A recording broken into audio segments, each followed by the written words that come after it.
Memórias Póstumas de Brás Cubas, nós estamos no capítulo 49, intitulado Um Encontro. Este é o segundo vídeo. Deixa eu marcar aqui. Então nós terminamos o vídeo com o Brás Cubas vendo alguém que aparentemente ele conhece, né? Imaginem um homem de 38 a 40 anos, alto, magro e pálido. As roupas, salvo o feitio, pareciam ter escapado ao cativeiro da Babilônia. O chapéu era contemporâneo do de Gessler. Bom, Gessler é uma personalidade muito antiga, que viveu no século, de acordo com a minha nota aqui, no século XIV, é um lendário governador tirano. O chapéu era contemporâneo do de Gessler. Imaginem agora uma sobrecasaca, mais larga que pediam as carnes, ou literalmente os ossos da pessoa. A cor preta ia cedendo o passo a um amarelo sem brilho. O pelo desaparecia aos poucos. Dos 8 primitivos botões restavam 3. As calças de brim pardo tinham 2 fortes joelheiras. Joelheiras aqui, é claro, você notou, né? Não é aquela proteção que a gente coloca nos joelhos, mas a marca dos joelhos, né? Então as calças de brim pardo tinham 2 fortes joelheiras, enquanto as bainhas eram roídas pelo tacão de um botim, sem misericórdia nem graxa. Ao pescoço flutuavam as pontas de uma gravata de 2 cores, ambas desmaiadas. Desmaiadas aqui, é claro que não é o desmaiar de perder o sentido, mas de desbotar, né? Apertando um colarinho de 8 dias. Creio que trazia também colete, um colete de seda escura, roto a espaços e desabotoado. Aposto que me não conhece, senhor Douto Cubas. Deixa eu só ver aqui, teve uma...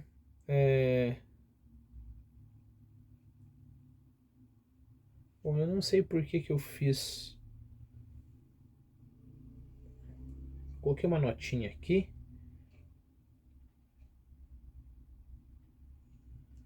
Ah, tá, essa é uma nota... Bom, agora que já que eu interrompi o vídeo, vamos lá, né? Essa é uma nota sobre o ministro, que ele pensou por que eu não seria ministro, né? Lembre-se do seguinte, você tinha ali 7 ou 8 ministros, né? Na verdade são 6 ministros, e a partir de 1860 você tinha 7 ministros, que eram presididos pelo presidente do Conselho dos Ministros, que basicamente é o primeiro-ministro, né? Isso para a gente entender mais ou menos o nosso sistema, né? Essa história de que o imperador fazia o que quisesse é pura mentira, né? No começo, o próprio Dom Pedro I foi presidente do Conselho de Ministros, mas a partir de 1824 ele começou a nomear os presidentes, né? E aí o poder do imperador é o poder moderador, né? Então ele tira uma formação ministerial, né, com o seu presidente, os ministros, coloca outra. E é claro, o imperador tem o poder, porque afinal de contas é ele que vai unir, né, todos os sistemas políticos, mas essa história de check and balances que a gente fala do sistema político americano, né, que é o judiciário, o legislativo, né, essa história era muito mais complexa, né, no nosso sistema, né? Por que eu falei o americano? Bom, porque no brasileiro não é bem igual no americano, não se confunda, né? Lá eles também tem o presidente, correto? Depois tem o legislativo e depois tem o judiciário, né? Assim como nós aqui temos o presidente, nós temos o legislativo também e temos o Supremo, né? O problema é, o nosso Supremo ele tem uma palavra final, ele tem uma preferência, né, em relação aos outros poderes. Então esse check and balances que eles chamam, né, que é essa puxa, tem um termo em português para traduzir isso, mas é que um poder modera o outro. No Brasil não é tanto assim, né? Porque se o Supremo fala que não é e pronto, você não tem mais nenhum outro lugar para correr. Nos Estados Unidos não é assim? Não. Nos Estados Unidos, por exemplo, tem vários presidentes que estava lá o Supremo e o Supremo falou, não, a Constituição não permite isso. O presidente falou, não é assim que eu leio a Constituição, né? Então não é tão como aqui no Brasil que o trabalho do Supremo, além de ser a última instância para apelar, né, o trabalho do Supremo é interpretar a Constituição e pronto. Nos Estados Unidos ainda isso é um debate muito intenso, né? Os outros poderes também estão lendo a Constituição. Então, porque percebam, uma vez que um só tem um poder de interpretação na Constituição, aí pode acontecer que nem o nosso Supremo faz às vezes, né? Leva a interpretação até limites assim que você não acredita que os caras conseguem interpretar aquilo daquele texto e ninguém pode falar mais nada, né? Mas se você fizer como nos Estados Unidos, em que há a Constituição e há os três poderes, e os poderes vão interpretar a Constituição, então um poder meio que vai ajustando o outro. No nosso Brasil não era o contrário, quer dizer, não era diferente, né? Você tem a Constituição, Dom Pedro I, lembre-se que a praça no Rio de Janeiro, que é hoje chamado 15 de novembro, era chamado Praça da Constituição, porque o Dom Pedro I jurou fidelidade à Constituição. Então, tinha a Constituição, tinha o poder do imperador, que é o poder moderador, tinha o presidente, né, que a gente chama de... o presidente do Conselho de Ministros, que basicamente é o primeiro-ministro, e então existia todo esse jogo de poder, né? Eu tô falando isso para você não ser ingênuo e falar, não, mas se Dom Pedro II era tão bom, por que ele não aboliu a escravidão? Por que ele não fez isso? Não é tão simples assim, não. Não é tão simples assim mesmo. Bom, vamos sair então dessa grande digressão, mas eu tinha que falar para você.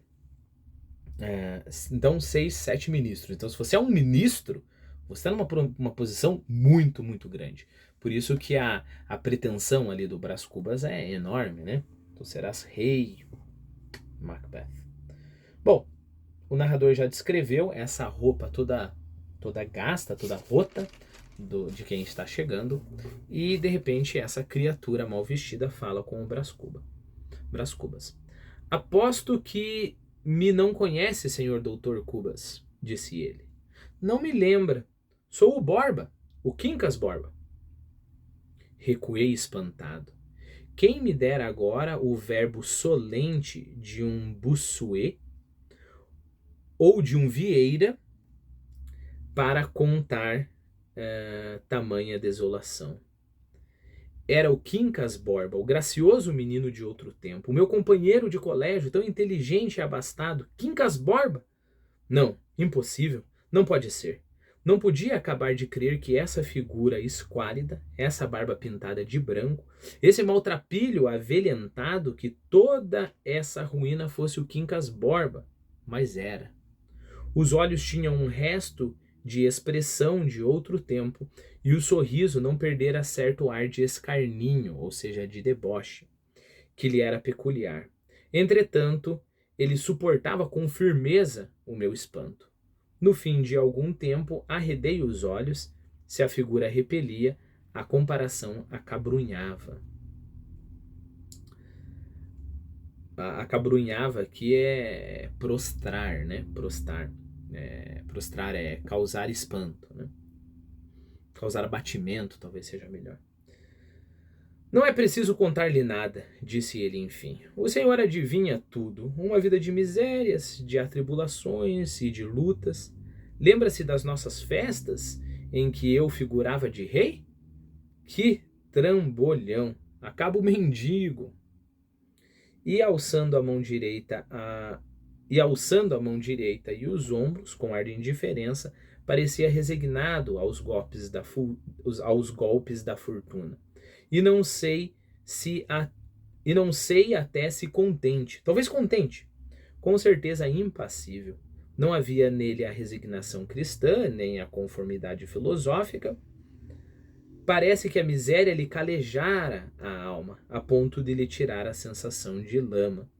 Arrastava os andrajos como outrora a púrpura, com certa graça indolente. Procura-me, disse eu. Poderei ajudar-lhe a alguma coisa. Desculpe, poderei arranjar-lhe alguma coisa. Um sorriso magnífico lhe abriu os lábios. Não é o primeiro que me promete alguma coisa, replicou. E não sei se será o último que não me fará nada. E para quê? Eu nada peço, a não ser dinheiro. Dinheiro, sim, porque é necessário comer. E as casas de pasto não fiam, quer dizer, não viam, as casas os restaurantes, né? Não vendem fiado. É claro que chamar restaurante nesse tempo uma casa de pasto seria demais, né? Restaurante implica, né, toda uma... sei lá, implica um chefe ali, implica garçom, implica esse tipo de coisa, né? Hoje em dia que a gente popularizou o nome. Então as casas de pasto não fiam, nem as quitandeiras. Uma coisa de nada, uns 2 vinténs de angu, nem isso fiam as malditas quitandeiras. Um inferno, meu. Ia dizer meu amigo, um inferno. O diabo... desculpe, ficou errada a entonação. O inferno, meu... Ia dizer meu amigo. O inferno, o diabo, todos os diabos. Olha, ainda hoje não almocei. Não? Não, saí muito cedo de casa. Sabe onde moro? No 3º degrau das escadas de São Francisco, à esquerda de quem sobe. Não precisa bater na porta. Casa fresca, extremamente fresca. Pois saí cedo e ainda não comi. Tirei a carteira, escolhi uma nota de 5.000 réis, a menos limpa, e dei-lhe. Ele recebeu-ma com os olhos cintilantes de cobiça, levantou a nota ao ar e agitou-a entusiasmado. Bom, lembre-se que eu acho que no próximo vídeo eu vou fazer uma digressão falando, entre outras coisas que a gente viu aqui, mas falando também sobre quanto que é, relembrar quanto que é 5.000 réis, mas é bastante coisa, dá para comer uma semana tranquilo. In hoc signos vinces, ou vinces, depende da tua pronúncia do latim. Também a gente conversa sobre isso no vídeo de digressão, né? Então, basicamente, é um brado de vitória, vamos simplificar aqui. E depois beijou-a com muitos ademanes, quer dizer, com muitas... Puxa, como é que é o nome disso? Não é manejo, é traquejo. Esses gestos exagerados, tem uma outra palavra para isso, eu lembro e te falo. E depois beijou-a com muitos ademanes, que são gestos de mão, né? Por isso que é ademane, de ternura e tão ruidosa expansão que me produziu um sentimento misto de nojo e lástima. Ele, que era arguto, ou seja, que conseguia perceber, era muito esperto na sua percepção, entendeu-me, ficou sério, grotescamente sério. Trejeitos é a palavra que eu queria falar para você, trejeitos. Voltando, né? Ele, que era arguto, entendeu-me, ficou sério, grotescamente sério, e pediu-me desculpa da alegria, dizendo que era alegria de pobre, que não via, desde muitos anos, uma nota de 5.000 réis. Pois está em suas mãos ver outras muitas, disse eu. Sim? Acudiu ele, dando um bote para mim. Trabalhando, concluí eu. Fez um gesto de desdém, calou-se alguns instantes, depois disse-me positivamente que não queria trabalhar. Eu estava enjoado dessa abjeção tão cômica e tão triste, e preparei-me para sair. Não vá sem eu lhe ensinar a minha filosofia da miséria, disse ele, escarranchando-se, quer dizer, abrindo os braços e as mãos, escarranchando-se diante de mim.